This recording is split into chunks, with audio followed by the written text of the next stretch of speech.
Another way that we can create objects in JavaScript is by using the create method.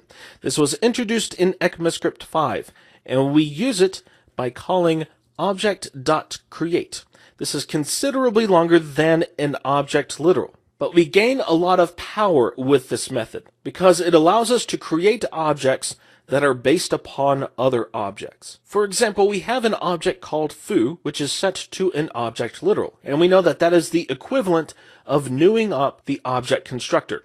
Well, we can get the same type of results by using object.create and then passing in object.prototype. Of course, we typically wouldn't want to do this because it's a lot less typing to just use an object literal. But let's say that we have a more complex object. I have an object called John Doe, which has a first name, a last name property, and a say name property. Now, technically, JavaScript does not have methods. It has properties that contain a function object. So I will use the terminology of method as well as property when referring to what is logically a method.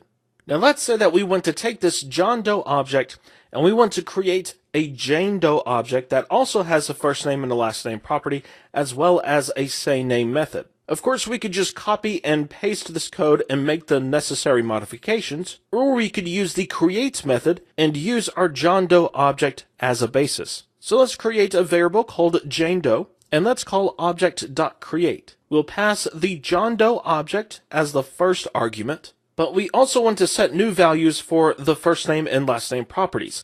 Otherwise, our Jane Doe object is going to have a first name of John and a last name of Doe. And really, the last name is fine. So really, all we need to change is the first name property. So we can pass a second argument that contains all of our properties. And these properties are object descriptors. So inside of this object, we are going to have a descriptor for first name, and we are going to set the value to Jane. And once we do that, we will have a Jane Doe object that has a first name of Jane, a last name of Doe, and the same name method is going to return a string that says my name is Jane Doe.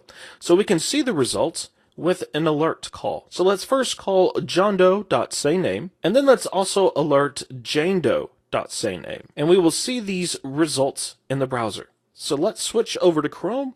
I'm going to refresh the page, and we are first going to see an alert box that says my name is John Doe, and then the second alert box is going to say my name is Jane Doe. Now let's go back to our Jane Doe object and let's add another property.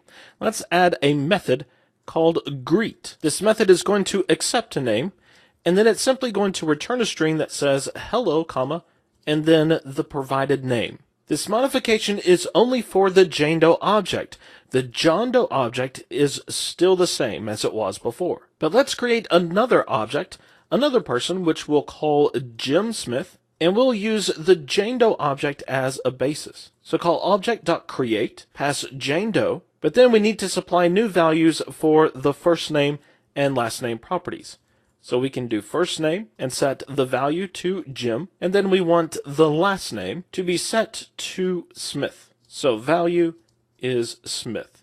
And let's change this greet method. Instead of a string value, let's pass in a person object, or at least one of these objects that has a first name and a last name. And we can change name to person.firstName. So now when we make our alert calls, let's have our Jane Doe object also call greet, and we will pass in John Doe. So Jane Doe is going to greet John Doe, and let's let Jim Smith first of all say his name, and then let's let him greet Jane Doe. So let's go back to the browser and refresh. We will see our first alert box that says my name is John Doe. Then we will not get anything because there must be an error somewhere. So let's fire up the console. Let's see what error we have. Property greet of object is not a function. And I know why that is. The greet property needs to be an object descriptor. So we need to put an opening curly brace there, set value to the function, and then close the curly brace. Now we can go back to the browser, refresh. There we have our first alert box. We have our second, my name is Jane Doe, hello John, and then my name is Jane Smith, hello Jane. What the object.create method actually does is build a prototype chain. The object that you pass as the first argument is set as the prototype for whatever object you're creating. So the Jane Doe object's prototype is John Doe, whereas Jim Smith's prototype is Jane Doe. And we can easily test this with the proto property. Now this is a property that we shouldn't use except when we absolutely need to. Let's write this to the console and we'll say Jane Doe.proto equals John Doe. Let's also test Jim Smith. Jim Smith.proto is going to equal Jane Doe. So let's save this. Let's go back to the browser. Let's refresh, and in the console we see true and true. Now obviously as we are writing our code, we don't want to always use object.create. And really the same is true for object literals. If we want to create multiple objects that have this same interface with first name, last name, and say name, and then other objects that have a greet property, then we'll want to put that creation code inside of a function. And that's as easy as wrapping a function around the creation code. But we also have another pattern called the constructor, which we will look at in the next lesson.